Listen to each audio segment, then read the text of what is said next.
મોટો હોય, અને અમારી કને નાના મોટા સમાજ નથી હોતા, સમાજ સમાજ જ છે. આજે નાનો સમાજ છે, કાલે મોટો થશે. પણ અમને દુઃખ ત્યારે લાગે કે મોટા સમાજ થઈને જ્યારે ખોટા થાય છે ને, ત્યારે બાપ સમાજને કોઈ પાણી પીવડાવવા વાળું પણ નથી રહેતું. બાપ માટે હાચા બની રહેવું. એટલા માટે અત્યારે એને કોઈ અત્યારે એને સન્માનનો ભાવ નથી. સન્માન આપવા માટે આવી રહ્યા છે ને આજે ઈ સન્માન આજે ઘરોઘર. હું કોઈના વખાણ નથી કરતો, ક્યારે ન કરું બાપ. મને વખાણ શા માટે? મને ક્યાં કોઈની પાસે લેવું છે કે હું વખાણ કરું બાપ? પણ જે કાર્ય થતું હોય, જે વ્યક્તિના વ્યક્તિત્વમાં હોય, અને એની જો વાણીથી એનું સન્માન ન કરીએ તો બાપ આપણો આત્મા દુઃખી થાય, આપણો આત્મા કલંકિત થાય. કે જે આત્મા આમાં જે બેઠો છે, એ જેમાં બેઠો છે, એમાં બેઠો છે, એ આ બધામાં બેઠો છે. તમને એમ ન માનતા કે ઉપરવાળામાં થોડોક 50 ગ્રામ વધારે છે ને તમારામાં 50 ગ્રામ ઓછો છે. ના બાપ, બધામાં હરખો તત્વ બેઠું છે. બસ વાત એટલી છે કે જીવ तिली में तेल है, जीव चिकमिक में आग, वैसे तेरो साही तुझ में बसे, बस जाग सके तो जान.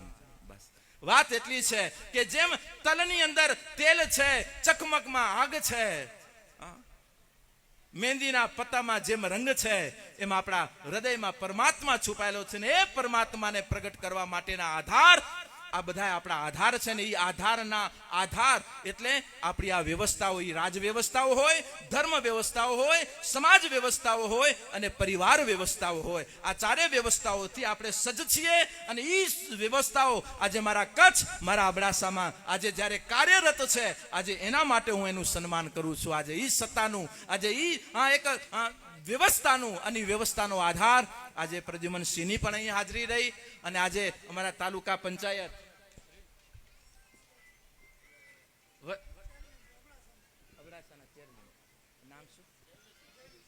જયવીરસિંહ, આજે યુવાન સિંહ પહેલી વખત મળ્યો, પણ ક્યારે આમ પહેલું કે છેલ્લું રહેતું જ નથી. કારણ કે મારું એક સિંહ ભેગા છે એટલે બધા સિંહ સાથે જ છે. અને બાપ મારા કચ્છમાં સિંહોની જરૂર છે, કારણ કે આજુબાજુ બધા બકરાઓ બેઠા, બસ સિંહ હશે એટલે પર્યાપ્ત છે બાપ. અને આ બોર્ડર આપણા તો મારા પ્રદ્યુમનસિંહજીને ક્યારેક બેઠા હોય ત્યારે વાત કરી, છેટ રાજસ્થાનથી જે આપણે સરકારે વાડ કરી છે આપણી પાકિસ્તાન અને ભારતની, ઈ વાડ અહીંયા કચ્છમાં આવતા આ બાજુ તો વાડે નથી બાપ. આ બાજુ વાડ નથી, એનું કારણ આવા સિંહ બેઠા છે. એટલા માટે બાપ અત્યારે આપણે ખુમારીથી જીવી રહ્યા છીએ. આજે અમારા લખપત તાલુકામાં જઈએ ક્યારેક બાપ, કેટલી એકતા, કેટલી સંગઠિતતા છે. પણ આજે ઈ સંગઠિતતા, ઈ એકતાઓને બાપ આજે ક્યારેક આપણા દ્વારાઓ જ્યારે એને તૂટતી હોય ત્યારે અમને સાધુઓને દુઃખ લાગતું. અને અમારા પ્રયત્ન છે એક કરવાના. અત્યારે ઘણી વખત સમાજ, અત્યારે ભાઈઓ બાજી રહ્યા છે. હું તો એક વાત રહી, અત્યારે જુઓ ને ભાઈ, અત્યારે બાપ દીકરી, કનક પરમા તો દીકરી આવવા દો છો ને બાપા? અરે ભાઈ પૂછી લઉં, અને જો નો આવવા દેતો તો હમણાં ઉભો થઈને નીકળી જાઓ બાપ. આજે પેલા તમારા ધર્મ છે, કોષ બાપ. દીકરી અસ્તિત્વ આપી છે, અને દીકરી ભગવાને આપેલી હોય ને ઈ તમે એમ કહો કે હે બેટા તું મારા ઘરે ના આવતી, અને ભાઈ બેન ના હામું ન જોતો હોય, ત્યારે યાદ રાખજો ઈ બાપ કે ઈ ભાઈ નું ક્યારે ભગવાન પણ હામું નહીં જોવે હો. યાદ રાખજો બાપ, યાદ રાખજો. સનાતનના નામે ચાડા ન કરો, સનાતનના નામે ગલત સંદેશાઓ ના આપો. સત્યને સ્વીકારો, સનાતન તમારી સાથે જ છે. આપણું સત્ય શું? તું બાપ છો, તું ભાઈ છો, તારું સત્ય શું છે? સત્યને સ્વીકારો, અને ઈ સત્ય, ઈ જ આપણી ઉપાસના છે. બાકી આ લક્ષ્મીનારાયણ આ તો આપણી બનાવેલી મૂર્તિઓ છે. આજે ઘરના લક્ષ્મીનારાયણો દિવ્ય નહીં હોય તો તમારું ભવિષ્ય નાદુરસ્ત જ થવાનું. અને ઈ દિવ્યતા બની રહે એટલા માટે ઘર મંદિર, બીજું મંદિર ઘર મંદિર કીધું છે. પહેલું દેહ મંદિર, બીજું ઘર મંદિર. ઘરના લક્ષ્મીનારાયણ પ્રત્યેના આદર આપણા રહેવા જોઈએ. એટલા માટે ઘરના દેવ કોણ છે? શરીરનો દેવ આત્મા છે, ઘરના દેવ મા બાપ છે. દેહ મંદિર, ઘર મંદિર, ઘરના દેવ મા બાપ. ત્રીજું મંદિર કયું? કેને કહેશું? દેવ મંદિર. ત્રીજું મંદિર જેના માટે આજે આપણે ઉપસ્થિત થયા છીએ એ આપણું દેવ મંદિર. દેવ મંદિરના નાતે આજે આપણે જ્યારે પૂરો સમાજ બેઠો છે, અને ચોથા મંદિરની વાત કરીશ તો તમારું આ સમાજ મંદિર. સમાજ એ પણ મંદિર છે, અને એ મંદિરના દેવતાઓ આજે હમણાં જેમ બાપાએ વાત કરી ને, અમારા સુનામ મોહનભાઈ જે પ્રમુખ સાહેબ હોય અત્યારે, અને અત્યારે મારા બધાના આધાર રૂપ અહીંયા તો મારા કનકપુર કોણ? તો કે મારો વાડીલાલ વાડીલાલ ખૂબ ખૂબ ધન્યવાદ મારા યુવાનને, હા, કે આજે આ વાડીલાલે દ્વારા જે કાંઈ એક્ટિવિટી છે બાપ બધાએ સથવારો આપતા રહેજો. એકબીજા બધાના સથવારા છે ત્યારે કનકપુર આ ગતિ કરી શકું છે. ક્યારે પણ મતભેદ ન રહેવા જોઈએ. વિચાર ભેદ હોય સ્વાભાવિક છે, પણ ક્યારે મનભેદ ન હોવા જોઈએ. મનભેદો ક્યારે આમ આવે એની સાથે બાપ એકબીજાને સોરી કરી અને મનભેદોને દૂર કરજો. તમારા પ્રેમની જ્યોત ક્યાં ઓલાવી ન જોઈએ. અને જો ઓલાશે ને પછી કયો બાપુ આ પ્રગટ કરી જાવ, એ પ્રગટ પછી નહીં થાય બાપ. એક વખત પ્રેમ ગલી હતી સાંકડી, આ પ્રેમની એટલી સાંકડી ધારા છે એને સંભાળવી પડશે. કબીર દાગા પ્રેમ કા મત ખીંચો ટૂટ જાય, તૂટી દોર સાંધીએ બીચ મેં ગાંઠ રહ જાય. એવી ગાંઠું વાળા દોરા એ પછી બીજું કાંઈ હાંધી નહીં શકે, કારણ કે એ દોરામાં જ સોય અટકાઈ જશે. માટે અખંડ દોરો રાખજો. પ્રેમ રૂપી તાંતને ક્યાંય ખેંચતા નહીં, પ્રેમના તાંતને મજબૂત બનાવી રાખજો ને એ મજબૂતાઈ રહે.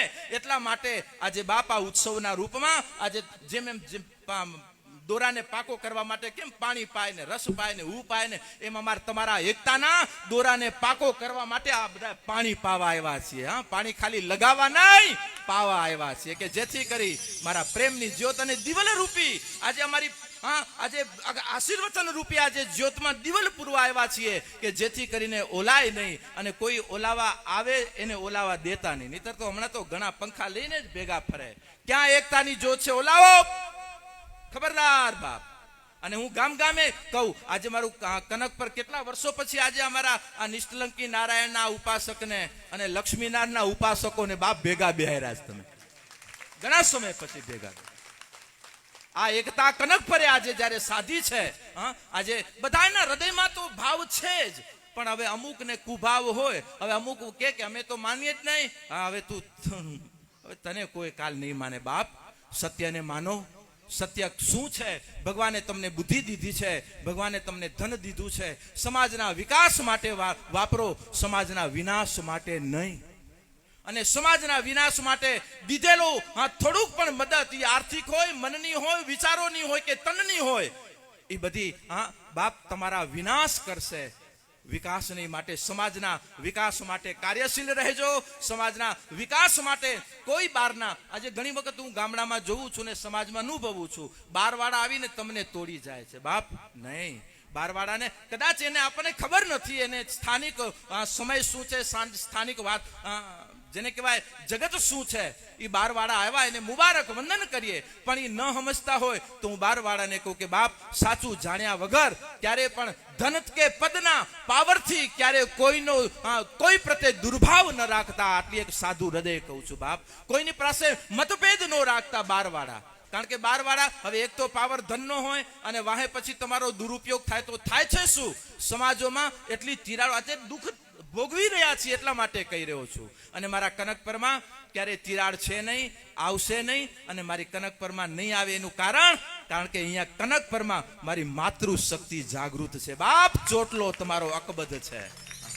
ધન્યવાદ આપું દીકરીઓને કે આજે ગૌ સેવાના સ્વરૂપમાં આજે જ્યારે નારાયણનું આગમન કરાવી રહ્યા છીએ ત્યારે નારાયણની ઉપાસના, સનાતનની ઉપાસનામાં આપણી પંચદેવની જે ઉપાસના, જે દર્શન બતાવી છે, પૂજા બતાવી છે, એ પૂજામાં ભગવાન નારાયણ આવે, ભગવાન શિવ આવે, માં ભગવતી શક્તિ આવે, ભગવાન સૂર્ય અને ભગવાન ગણેશ. આ પંચ પૂજામાં આજે નારાયણનું જ્યારે પૂજા કરવા માટે જઈ રહ્યા છો, શિવ તો સાક્ષાત બિરાજમાન છે તમારી કને, એટલે શિવ પૂજા પણ સાથે થઈ. હવે 3 પૂજા બાકી રહી. કઈ? તો કે ગણેશ, સૂર્ય અને શક્તિ. હવે 3 પૂજાના સ્વરૂપમાં એ પણ મારું કનકપુર કરી રહ્યું છે, એનું સત્ય પણ આપણે સમજાવું. કારણ કે આજે લક્ષ્મીનારાયણના સ્વરૂપમાં જીર્ણોદ્ધાર કરી રહ્યા છો. આજે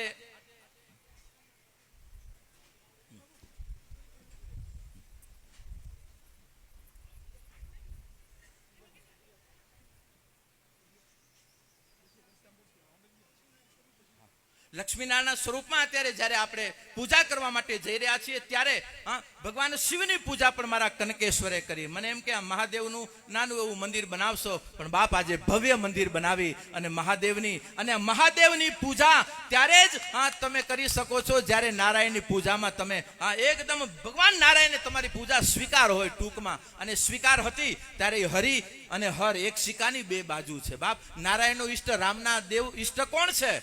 ભગવાન શિવ. અને શિવના ઈષ્ટ કોણ છે? ભગવાન નારાયણ. બાપ. અને આજે નારાયણને માનનારો ક્યારે શિવની અવહેલના ન કરે, અને શિવને માનનારો ક્યારે નારાયણની અવહેલના ન કરે બાપ. અને એ બે પૂજાઓની સાથે અને ત્રણ સપોર્ટ કોણ? શક્તિ, ગણેશ અને સૂર્ય. આજે કનક પર શક્તિના સ્વરૂપે આજે જે તમે ગૌશાળા અહીંયા બનાવી છે, જે તમે એક ઘી પદ્ધતિ જે તમારા કનક પરમાં જે ચાલી રહી છે, અને ગાયો માટે બાપ, હું ત્યાં તમારા ગૌચર જમીનોમાં પણ જઈ આવ્યો છું, ગૌશાળાઓ પણ જોઈ આવ્યો છું. માટે શક્તિના રૂપમાં તમારી ગૌ પૂજા પણ તમે દ્રઢતાથી કરી રહ્યા છો. હા, માટે શક્તિ પૂજા પણ તમારી થઈ રહી છે. અને શક્તિ પૂજા અમારી દીકરીઓ, માવડીઓ, જ્યારે અહીંયા એ મને ડાબરિયાઓ બતાવ્યા દીકરીઓએ, માતાઓએ, કે બાપુ અમારું બનાવેલું ઘી, અમારી ગાય, અમારા ગામનું, અમારું ખેતર, વાહ. અને એ જ બાપ આજે અમારા પણેથી બાપ આજ તમે બધાયના છો એનો સંદેશ હું તો ઘણી વખત બહાર દેતો હું, મારા કનકપુરનો સંદેશ, કે મારા કનકપુરની માતા મંડળ દ્વારા જે પણ આજે એજ્યુકેટેડ દીકરીઓ, ભણેલી ગણેલી, એવું નથી કે આ અંગૂઠા છાપ દીકરીઓ છે બાપ. આજે એજ્યુકેટેડ દીકરીઓ જ્યારે આજે ગૌ પ્રત્યે પોતાના આદર, અને આ કહેવાય ને કે તમારા મોબાઈલને તમે અપડેટ કરો છો, તમારા સોફ્ટવેર, મોબાઈલના સોફ્ટવેરોને અપડેટ કરો છો, કોમ્પ્યુટરના સોફ્ટવેરો અપડેટ કરો છો, તો શું તમે ધર્મના સિદ્ધાંતો કે ઉપાસનાને કેમ અપડેટ નથી કરતા બાપ? એ ખાલી એક જૂની અગરબત્તી, જય જગદીશ હરે, જય જગદીશ હરે બાપ. હા, પૂજા પણ આપણી અપડેટ થવી જોઈએ. હા, પછી ભગવાન આમ હોય ને આપણે આમ. હું ઘણી વખત કહું કે પૂજા કરતી વખતે તમારા સાધનો, સાધના ત્યાં મહત્વની છે, સાધન નહીં. સાધનને ગૌણ બનાવો, સાધના પ્રમુખતામાં રાખો. આજે આપણે જે યુવાનો આજે એમ કે બાપુ માળા નથી થતી, ત્યારે યુવાનોને કહું કે બાપ ભેગા મળી કરી માળા કદાચ નથી કરી શકતા તો આપણી ગામ અને ઘર અને આપણી ગામ અને ઘરની માળાને બરાબર રાખજે. એમાં કોઈ એકો દુકો કોઈ આડોવડો ન થાય, અને પ્રેમનો એવો તાંત બનાવી રાખજે. અને ઈ માળા કદાચ તું મજબૂત રાખીશ ને તો ઈ માળા ફેરવ્યા બરાબર આ તારી માળા હશે. ઘરની માળાને બરાબર રાખવી, ગામની માળાને બરાબર રાખવી. આ બધી આ મારી ગામની માળા છે બાપ, મારા યુવાન મણકા છે. આજે પ્રેમના તાંતથી બધા બંધાયેલા છો, અને પ્રેમનો તાંત એટલો મજબૂત છે. અને આ બધા મણકાઓને આજ બાપ મઠારી જાઉં છું કે મારો મણકો કાયમ માટે ક્યાંય ખંડિત ન થાય, ક્યાંય તૂટી અને દૂર ન થઈ જાય. માટે પ્રેમના તાંતમાં કાયમ બંધાયેલો રહે મારો યુવાન. પોતે પોતાની ભૌતિકતાના સથવારે મૂળ પોતાના આચાર વિચારોની દિવ્યતા આજે પોતાના ઉપાસના કેન્દ્રોથી, સંતોના સાનિધ્યોથી લઈ કરી અને બાપ શિક્ષા અને દીક્ષા બંનેના સથવારા લઈ કરીને ગૌરી શિખર સર કરજો. મારી દીકરીઓને, મને કનકપુર પ્રત્યે મને બહુ આદર હતો બાપ, કે આજે મારી યુવાન દીકરીઓ, ભણેલી ગણેલી દીકરીઓ પણ આજે જ્યારે ગૌ પ્રત્યે અને સમાજના ઉત્થાન પ્રત્યે જ્યારે કાર્યરત છે, અને કાર્યરત રહેજો. અને હું તો માતા મંડળને આજે આ કનકપરના મારા પ્રટાંગણે થયું સમસ્ત ભારતની એક સમાજની માતા મંડળને, મહિલા મંડળને સંદેશ આપું છું કે માતાઓ, જ્યારે સમાજની અંદર ક્યાંક અસ્થિરતાઓ આવી છે ને, અને એ અસ્થિરતાઓને સ્થિર કરવા માટે કહું તો તમારા ઓટલાઓ જ્યારે અસ્થિર થયા છે ત્યારે એને ચોટલાઓએ સંભાળ્યા છે. ચોટલો એટલે તમારી માતૃ શક્તિ, નારી શક્તિ. અને ઈ ચોટલાઓને આજે મજબૂત રાખવા, મજબૂતાઈ આપવી એ પુરુષ જગતનું કર્તવ્ય છે.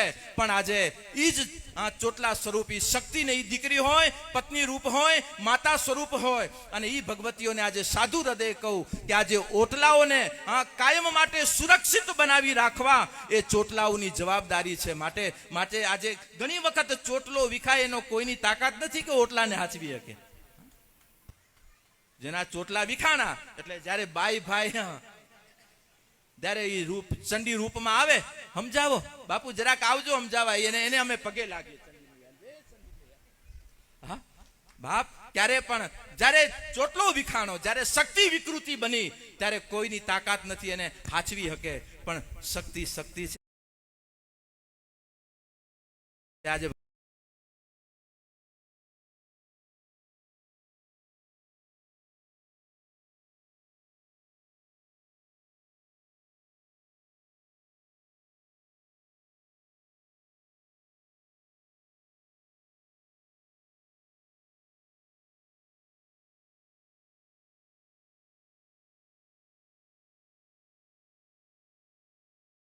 રાજપૂત આજે આપણે બધા કેટલા સમાજોને ખબર ન હતી કે અમે કેમાંથી છીએ, કેમ છીએ. આ તો આપણા બધા અખિલ ભારતીય ગુજરાત જ્યારે ક્ષાત્રિય ચેતના જ્યારે જાગૃત થઈ એમાં ઇતિહાસો પ્રગટ થયા. અને એ ઇતિહાસમાંનો એક ઇતિહાસ જ્યારે શિવાજી છત્રપતિ શિવાજી રાજપૂત હતા. પણ એ રાજપૂત કયા વંશજમાંથી હતા બાપ?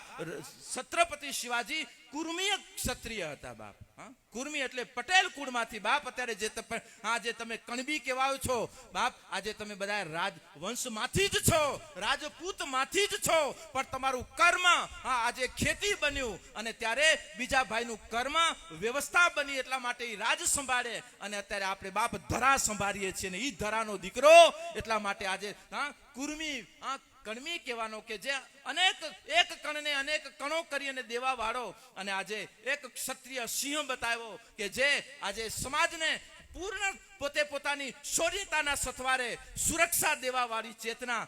અને એ ચેતનાઓના આજે વિભાગોના સ્વરૂપમાં, અને એ વિભાગોમાં એક વિભાગ અને એનો એક ભાગ આજે પટેલ સમાજ આજે પોતાના મૂળ જ્યારે દર્શન કરશો ત્યારે બાપ આજે રાજપૂત ક્ષત્રિય કુળમાંથી તમે આવેલા છો અને ક્ષત્રિય વંશજમાંથી જ્યારે નીકળ્યા છો ત્યારે આજે આટલા બધા ક્ષત્રિયો પાછા પેદા કેમ થયા એનું કારણ શું? 21 વખત જેને નક્ષત્રિય પૃથ્વી કરી છતાં આટલા ક્ષત્રિયો. એનું કારણ બાપ ભગવાન પરશુરામે પુરુષનો વધ કર્યો પણ ક્યારે માતા ઉપર એને હાથ નતો માંડ્યો બાપ. કોઈ માતાનો વધ નથી કર્યો. એમ કહેવાય કે કોઈ બિયારણ કદાચ નબળું હોય અને ધરા જો સબળ હોય તો બિયારણને પાછું ઉપાડતા વાર નથી લાગતી. પણ જો બિયારણ ગમે એટલું મજબૂત હશે પણ જો તમારી ધરા નબળી બનશે તો યાદ રાખજો ગમે એટલાનું A ગ્રેડનું બિયારણ હશે તો પણ એ બિયારણ બાપ ધરા નબળી હશે તો એનું ફળ નહીં આપી શકે, ગમે એટલું ઊંચું બિયારણ હશે તો પણ. માટે ધરા એ આપણી શક્તિ નારી તત્વ છે. ધરાને મજબૂત રાખવી એ પ્રત્યેક સમાજોની જવાબદારી છે. અને આજે એ ધરા સ્વરૂપ આજે દીકરીઓ ભણો ઘણો. અને આજે એ જગદંબાઓને કઈ બાપ પહેલા જે મેં કે રેખાઓમાં રહેતા, આજે તમને રેખાઓ, આજે તમને કહેવાય કે ઘૂંઘટો મૂક્યા, લાજ ગઈ. આજે ગણ્યું જ્યારે એના મોઢેથી બોલે ને ત્યારે અમને દુઃખ લાગે. બાપુ અમારા ઘરમાં તો લાજો 2005માં ગઈ, અમારી લાજ તો 95માં મૂકી, અમારી લાજ તો અમે 90માં મૂકી દીધી, અમારે તો અમે 80માં થી મૂકી દીધી. હા, લાજ મૂકી દીધી. એ માં તમે લાજ મૂકી દેશો તો આ બીજાની લાજ રાખશે કોણ? ઘૂંઘટ ભલે ઘૂંઘટ પ્રથા હતી, એ ઘૂંઘટ પ્રથા તમે દૂર કરી. એક સમય હતો આવરણ રાખવું જરૂરી હતું અને રાખ્યું.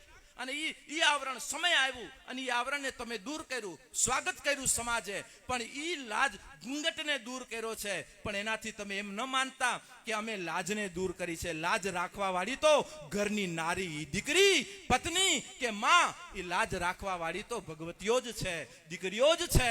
માટે ઈ દીકરીઓ આજે તમારી લાજ કાયમ તમારા હાથમાં છે. માટે આજે દીકરીઓ ભણો ગણો, હોશિયાર થાવ, શિક્ષણ પ્રાપ્ત કરો, પણ તમારી ગૌરવતાને ક્યાંય આંચ ન આવવા દેતા. અને આજે સાધુ હૃદય કહું, આજે આપણને જેમ કોરોનાને આપણે જોયો નથી ને એમ આપણને કોરા કરી દેવા વાળી એક જે શક્તિ છે ને આપણે જોઈ નથી શકતા ને એ આપણા ભેગી જ છે. કઈ? તો કે મોબાઈલ. સાધન છે રમાડજો પણ મોબાઈલથી તમારા ઘરો વિખાય નહીં એનું કાળજી રાખજો બાપ. આજે દીકરીને માં જ હલાવતી હોય મોબાઈલથી બાપ. મોબાઈલ એની જગ્યાએ છે. સાધન વધે, સાધના ઘટવી ન જોઈએ. સાધના વધશે, અનેક સાધન તમારા હાથમાં આવતા જશે. માટે આજે મારા યુવા સમય આવશે ત્યારે ચિંતન કરશું. આજે હજી ઘણું ચિંતન, હજી ઘણા કાર્યો પણ અધૂરા છે. આજે ટૂંકમાં કહું તો મારા માતૃશક્તિ દ્વારા જે કાંઈ સમાજની અંદર આજે મતભેદો છે, આજે ગામે ગામની માતાઓને હાથ જોડીને હું વિનંતી કરું છું કે મારી માતુ, મારી મહિલા મંડળ, તમે બહાર આવો. આજે ઘણી દીકરીઓને હજી જે ઘરે આવવા જે નથી દેતા ને એ મહિલા મંડળ, આ તમે કેમ હજી તમે આમ લાડવા ખાવ છો? તમને શરમ આવી જોઈએ કે મારી દીકરી ભૂખી બેઠી છે અને હું અહીંયા લાડવા જાપતું છું. આજે પુરુષ વર્ગને કહી શકે છે મહિલા મંડળ કે આજે તમે ગમે બાજો સમાજોની રીતે તમે ગમે એવા મતભેદો વિચાર ભેદો કરો, પણ અમારી દીકરીએ શું ગુનાહ કર્યા છે કે જે તમારી 4 ફેરા ફરી અને એના ઘરે તમે મૂકી છે એ ભાગી નથી. અને આ ઈ દીકરીઓને એમ કહો કે ઘરે નહીં આવવાનું, આમ અરે તમારા કજિયા હોય તમે કજિયા કરો, હા, વિવાદો કરો, પણ તમારી વાસ્તવિકતા સામે શું કરવા રમતો કરો છો. બાપ સાધુ હૃદય કહું છું, મને કોઈ સન્માનની નથી પડી કે મને અપમાન તો આવે છે. હવે અપમાન કારણ કે તમારા સન્માન લીધા છે, અપમાન નહીં લઈએ તો જાવું ક્યાં? સન્માન લઈને બેઠા છીએ બાપ, અને અપમાન લેવા એ પણ અમારી ફરજ છે. કડવા ગુટલા પણ પીશું, પણ સત્ય ના સથવારે છીએ. સત્ય સત્ય જ સાબિત થઈને રહેશે. બાકી હું કહું એનાથી સત્ય રહેશે નહીં. સત્ય છે ને અમને ખબર છે, અમે સત્યના ખોળે છીએ, બીજાના નહીં. અને એ સત્ય એટલે આપણી જવાબદારીઓ, અને એ જવાબદારીઓ બાપ આજે માતાઓ, આજે સમાજની એક જવાબદારીઓ છે કે આજે આપણા વિવાદોમાં આપણે આપણા ધર્મ, આપણી ઉપાસના પ્રત્યે ક્યારે અન્યાય ન કરીએ. માટે આજે માતૃશક્તિ દ્વારા જે દીકરીઓ ફેરા ફરીને ગઈ છે, એ દીકરીઓને ક્યારે પણ એના પ્રત્યેના કર્તવ્ય કે એના પ્રત્યેના આદરમાં ક્યાંક ક્ષતિ ના આવે. અને આ ભગવાનનો દોષ છે, માની પૂજા પ્રત્યેનો આ દોષ છે. મા ઉમિયાને શું આ જ્યોત કરી દેશું?